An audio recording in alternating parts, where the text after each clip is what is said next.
Hey guys, I'm Voylin, and in today's video I want to reach out a helping hand to all the people struggling with studying Japanese. Because recently I was talking to a friend of mine who's also studying Japanese, but still in the very early stages, and he is stuck with, he studies a lot, but he does not seem to get any better, and the opposite is kind of happening. He's tend to forget more than he's remembering.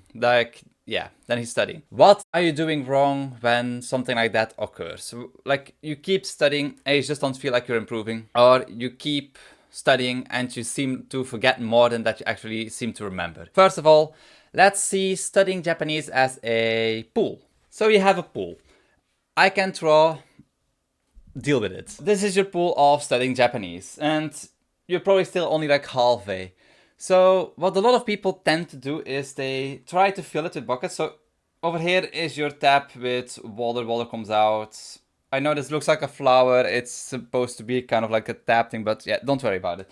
So most people try to take the knowledge that they learn and fill their pool, but they oftentimes fill their buckets with, let's take all my pens, with way too much water. So by the time they finally reach the pool, most of the water has been falling out. This is what's happening if you study too much. If you study too much, you're overfilling your bucket of what you can handle. So you'll start losing more water, and it's not efficient. You're losing too much water, so your pool water, like, it's a lot of effort carrying those buckets to the pool of like knowing Japanese, but you lose half of it whilst wasting more energy, and you don't have as much of like progress that you could have made if you would have filled your bucket compared to when you would fill it not too high, not too low. Then you have other people who just don't want to study too much. That's another problem, because then if you only review and don't really learn new things anymore, then you're only taking this much water to your pool.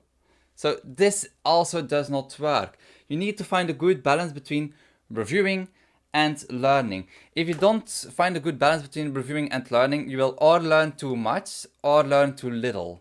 Because reviewing is necessary, because this kind of a pool, it's filled with water. Water evaporates over time. Same like knowledge. Your knowledge starts disappearing over time. If you don't review enough, your pool will become empty without you doing anything. Like, your pool is always going empty. Remember that. If you take a break, your pool is emptying. So you need to keep going. And yes, it's frustrating to like keep studying every single day for multiple hours. Like, I've been there studying 8 hours a day, and then I took a break of like 3 days, and most of the things that I forgot were completely gone. And that's because I was not reviewing enough and I added way too much water at once. So yeah, most of the water was just laying on the floor instead of in the pool. With the water laying on the floor, you can kind of like remember things, but water on the floor disappears faster and goes a lot faster in the ground than water in a pool.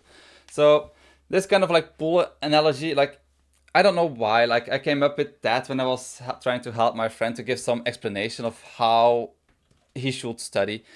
But a lot of people seem to forget that studying is not something like just learn all new things completely from zero as fast as possible and it will magically stay in your head. That's not the case. You need to make connections inside of your head with the things that you're learning. If you don't do that, you don't make any progress. If you don't make any progress, you'll start to get demotivated, and when you get demotivated, you'll probably, like, most likely give up on Japanese. Studying Japanese, and this may sound very cliche, it's not a sprint, it's not even a marathon, it's a world tour. Like, basically you're walking around the world, and that takes a long time, and that's the same thing for studying Japanese. You cannot expect to study Japanese like and be completely fluent in a couple of months' time. Like, even I recently started studying Japanese from completely zero again, because I tried to do a JLPT N5 test, and somehow I did not even score 100%. Like, I was missing a couple of points. But that only proves if you don't refresh your Japanese enough, or like any language that you're trying to learn, you will start lacking behind and your water will start evaporating. If your pool is full enough,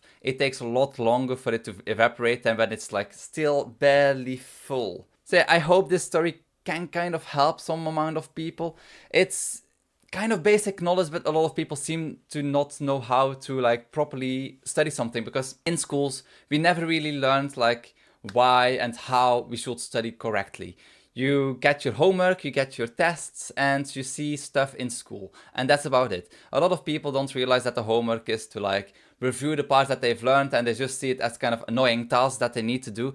I kind of liked homework and I have not changed at all. Like, I will review more than I learn, and that's how it should be.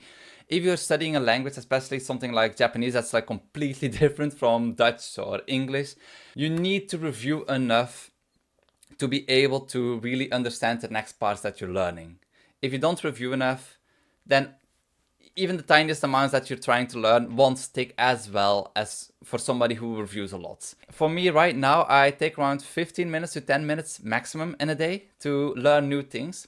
And I take a minimum of 40 minutes to 50 minutes of reviewing all the things that I've learned before. Oh. And yeah, that's how I keep doing it. It's just reviewing and practicing. That should be most of the things that you're doing. Because in the end, the things to learn, they have a limit. There's a certain amount of like vocab and grammar that you need to learn. So don't try to do it too fast. Take your time reviewing things so everything stays in your head, so you don't have to learn the same thing or learn the same grammar, same vocab multiple times in a row because you completely forgot about it. But yeah, that was it for me. I just wanted to get this out of my head because I thought it could help other people as it helped my friends. And yeah, I'll see you all in the next one. Thanks for watching and mata ne.